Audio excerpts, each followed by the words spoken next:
पहिली अतिवृष्टी ही विदर्भामध्ये त्याचा फटका जास्त बसला, त्यानंतर विदर्भ आणि मराठवाडा आणि आज संपूर्ण राज्यामध्ये त्या अतिवृष्टीचा फटका हा माझ्या शेतकऱ्यांना बसलेला आहे। त्यांच्या पिकांना खूप मोठं नुकसान हे राज्यामध्ये झालेलं आहे। जर राज्याचा संपूर्ण विचार केला तर साधारणतः जवळजवळ 70 लाख एकर पिकाचं नुकसान हे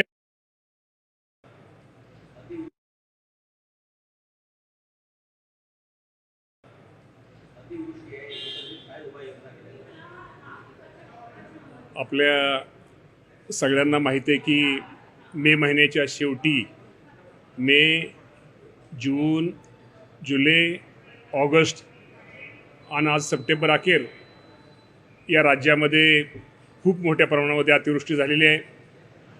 पहिली अतिवृष्टी ही विदर्भामध्ये त्याचा फटका जास्त बसला, त्यानंतर विदर्भ आणि मराठवाडा आणि आज संपूर्ण राज्यामध्ये त्या अतिवृष्टीचा फटका हा माझ्या शेतकऱ्यांना बसलेला आहे। त्यांच्या पिकांना खूप मोठं नुकसान हे राज्यामध्ये झालेलं आहे।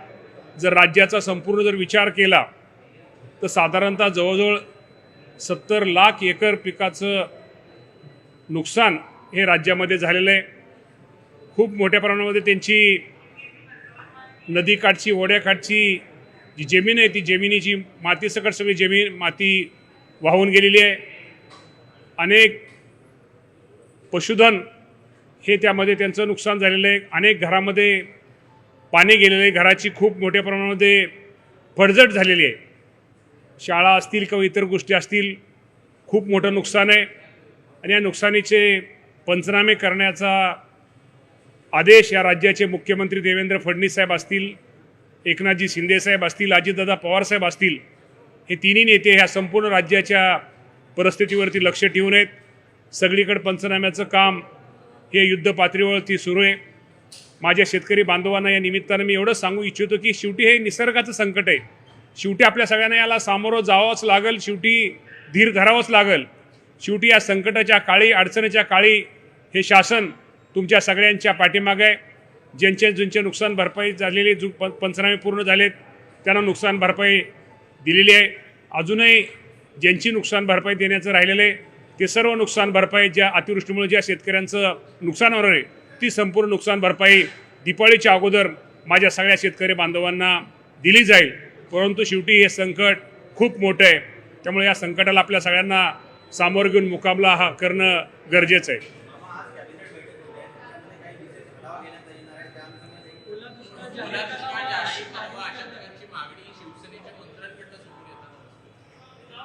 मागणी 100% शेतकऱ्यांची आहे। कुठलाही निर्णय घेताना किंवा कुठलाही निर्णय करताना शेवटी केंद्र सरकारचे निकष काय आहेत, राज्य सरकारचे निकष काय आहेत, शेवटी हे निकष बघून, पण हे निकष बघण्यापेक्षा जो अडचणीत आलेल्या शेतकऱ्याला मदत मिळाली पाहिजे, त्याला मदत झाली पाहिजे, ही शेवटी शासनाची भूमिका आहे। शेवटी हे शासन हे शेतकऱ्यांच्या पाठिंब्यावरच अवलंबून आहे, त्यामुळे शेतकऱ्यांना मदत करणं शेवटी आमचं कर्तव्य आहे आणि निश्चित प्रकारे हे सरकार माझ्या सर्व शेतकऱ्यांना मदत करेल, सहकार्य करेल।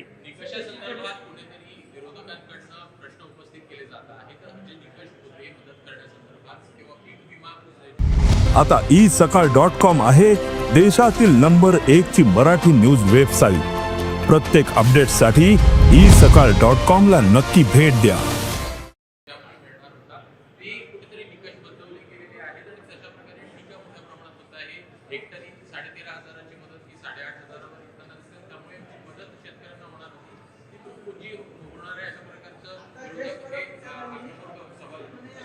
शेवटी आपल्याला माहिती आहे की NDRF याचा शेवटी जे आपल्याला माहिती आहे की NDRFच्या बरोबर असू द्या, ह्याच्या माध्यमातून असू द्या, राज्य सरकारच्या माध्यमातून असू द्या, ही जी मदत होती याचे शेवटी रक्कम ठरलेली। आपण म्हणतात ते बरोबर आहे, काही काळ पाठीमागं ही रक्कम ही वाढवण्यात आली होती। या बाबतीमध्ये निश्चित प्रकारे मुख्यमंत्री, दोन्ही उपमुख्यमंत्री, आज मंत्रिमंडळामध्ये संपूर्ण अहवाल आम्ही त्यामध्ये त्यांच्यासमोर ठेवू आणि ते ठेवल्यानंतर निश्चित प्रकारे या बाबतीमध्ये माझ्या शेतकरी बांधवांसाठी योग्य तो चांगला निर्णय घेण्याचा प्रयत्न सरकार राज्य सरकार करेल.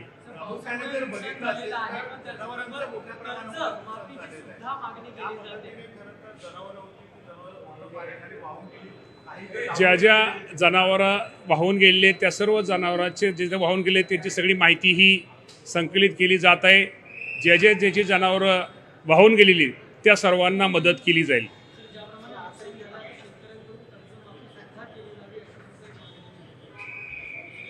मागणी बरोबर आहे तुमची. आता या बाबतीमध्ये राज्याचे मुख्यमंत्री आणि दोन्ही मुख्यमंत्री योग्य वेळी योग्य निर्णय घेतील.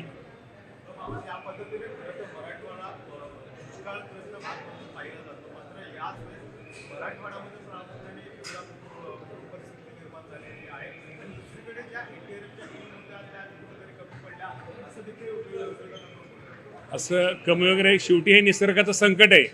ह्या संकटाला शेवटी हे संकट काय सांगून येत नाही. हे आलेले संकट, या संकटाला आपण सामना करणं आपलं गरजेचं आहे.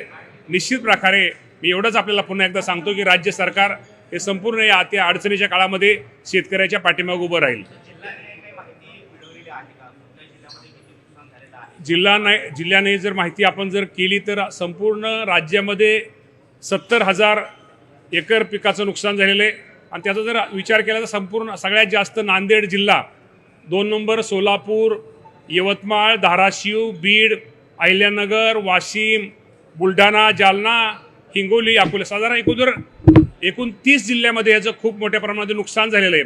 आणि एकूण 70 लाख एकर पिकापैकी साधारणतः ह्या महिन्यामध्ये सप्टेंबर महिन्यामध्ये साधारणतः 31 लाख एकर शेती पिकाचं नुकसान झालेलं आहे. त्यामध्ये बीड आणि धाराशिवचं आणि सोलापूर या 3 जिल्ह्यामध्ये शेतकऱ्याच्या पिकाचं जास्त नुकसान झालेलं आहे.